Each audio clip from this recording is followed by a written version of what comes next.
እዚህ እንደምናየው እንግዲህ የአሜሪካ $15,000 የሚሆን ለቱሪስት ቪዛ ለሚጠይቁ ሰዎች እንደዚህ አይነት የማስያዣ መጠየቅ ጀምረዋል።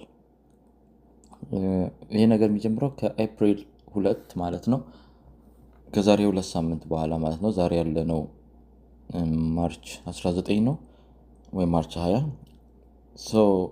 ከ15 ቀን በኋላ ወይም ከ12 ቀን በኋላ ከኢትዮጵያና ከሌሎች 50 የኢትዮጵያ ሀገራት ሞስት ኦፍ ደም ከአፍሪካ ናቸው ከ5,000 እስከ $15,000 የሚሆን አስይዘው ነው የሚመጡት። ይህም ማለት ነው ቪዛውን እንዲሰጣቸው 5,000 ብር ያስይዛሉ መጀመሪያ ከቪዛ ክፍያው በተጨማሪ ማለት ነው።